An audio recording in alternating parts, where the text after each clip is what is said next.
Now, in this lesson, I want to talk to you about one of the most fundamental widgets that we're going to be using all the time to lay out our apps, and that is a container widget. Now, a container widget, for those of you guys who have done a little bit of web development or web design, is very similar to a div. It's essentially just a layout box. You can position it and move it around on the screen, and then you can give it a child to display, such as an image or a piece of text. Now, whenever you're using a new widget from Flutter, my top tip is to always start with the documentation. As I said previously, Flutter's documentation is really good, and all you have to do to find it is head over to flutter.dev, and we're going to go over to the widget catalog. And again, you'll find this URL to get here directly in the course resources. Now, once you're here, you can see that the team has organized all of the widgets based on what they do.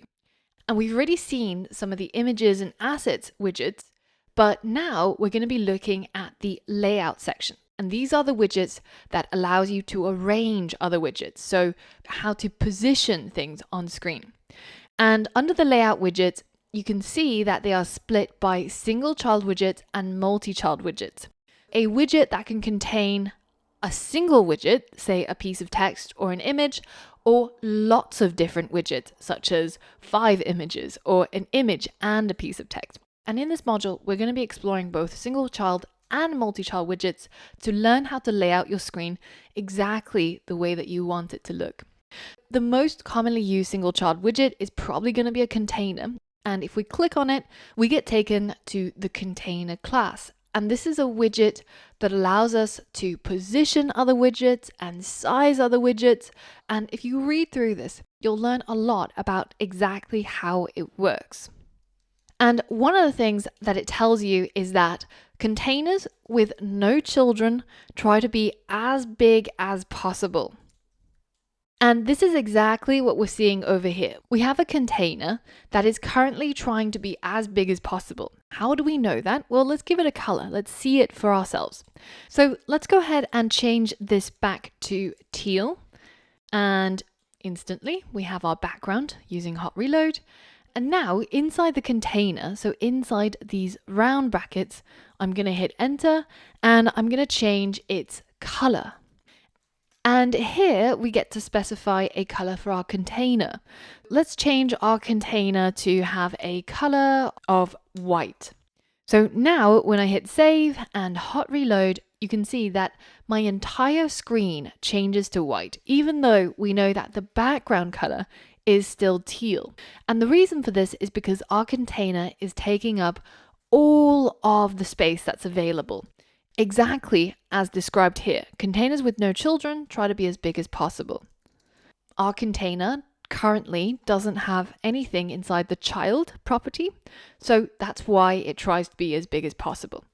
But what if we did give it a child? What if we gave it a child widget that's a piece of text, say that just says hello, right? Let's hit save, and immediately our container shrinks to the size of the child widget.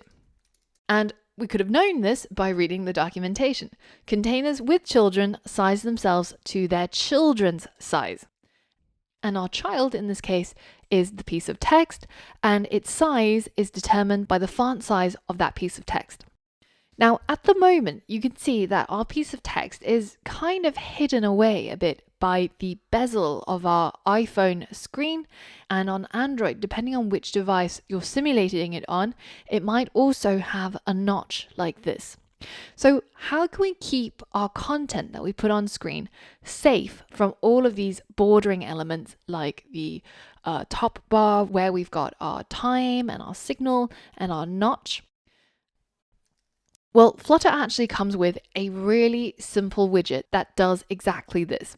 It's called a safe area, and anything that you put inside the safe area will be inside the parts which don't have a notch or an interactive area like this part on the iPhone here.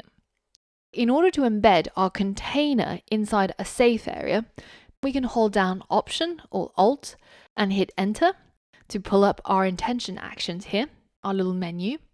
And I'm going to wrap our container which is what's currently selected, inside a new widget. And all that does is it puts our previous container inside a new widget and it sets it as the child of that widget. So now we get to change this widget, and I'm going to call it a safe area with a capital S and a capital A. Now, as soon as I hit save, you'll see my container moves in to the safe area, and it now only takes up the space where it's visible to the user. Whenever you're creating something for the user interface that you don't want to bleed all the way to the edges, but instead you want it to be fully visible to the user, then you're going to be using your safe area. What else can you do with your container? Well, we can also change its size, such as its width and its height. So if we just go ahead and add a new property called height, and let's set it to maybe 100 pixels, 100 points. And let's change the width also to 100. So now we should have 100 by 100, so a square container, as soon as I hit save. And there you go. We've got our square container with a single child. That is the piece of text that says hello. Now, what if I wanted my container to be a little bit offset from the edges of the screen? What if I wanted to set a margin for my container? Well, I can use the margin property. And to specify the margin property, we have to use something called edge insets. And you can see there's different types of insetting an edge. You can use the all, which means that whatever you enter here, let's say 20 pixels, is going to be set for all four sides of your container. So there's now a little margin of 20 for the left, the top, the right, and the bottom. Now, what if we didn't want that? What if we wanted to only set it for the top and the bottom? Well, then you can use symmetric. So now you can say that for the vertical axis, I want it to have, 50. But for the horizontal axis, I only want it to have 10 for the margin. So now if we hit save, you can see that it's offset from the top by 50, and from the left and right, it's only 10. And you can always view this easily by going to the Flutter inspector and clicking on this button here. And now you can see the margin for our container at the top and bottom being 50 and the left and right being 10. And you can also see the safe area, which is this box over here as well. Now, instead of symmetric, where you provide the same value for the top, bottom, and the same value for left and right, you can also give it different values for each side. So you can either say from LTRB, so this is left, top, right, and bottom. Left, let's say it's 30, top is 10, right is 50, bottom is 20. Every single side I've given a different margin, and now when I hit save, you can see how our box changes, right? You can see that the left is 30, the top is 10, the right is 50, and the bottom is 20. So this box here is what our margins are doing to our screen. But if you didn't want to have 4 values specified, you can use the only. So saying only, going to set a margin for the left, which is 30.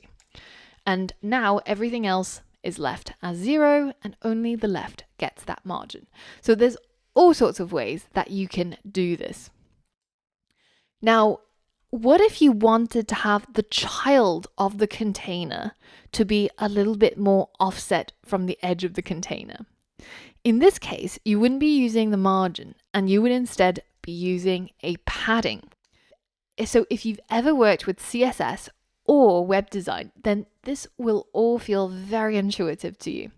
And remembering that the Flutter team actually came from a background of web development, this is one of the reasons why it might be so familiar and so intuitive to work with. So for the padding, it also expects an edge inset. So let's go ahead and provide one. And this allows us to set basically different values for the padding for all 4 edges of whatever it is that we're setting it to, which in this case is our container. Let's add a padding for all sides that's 20. And when I hit save, you'll see that I now have a little box inside my container that's limiting the child to this area right here. And if I go ahead and remove all of these guidelines, then you can see that this is what I end up with. I've got a container that's pushed slightly away from the edges of the screen, and I've got its content pushed away from the edges of the container. So margin is for the outside of your widget, and padding is for the inside of your widget. And remember that a container can only have one child, right? So for example, I can't have a piece of text and maybe say an image. That won't work. Because remember, the widget itself can only have a single child. So we're only laying out a single child. In the next lesson, we're going to look at some of the ways for laying out multiple children, namely using widgets such as columns and rows. So for all of that and more, I'll see you on the next lesson.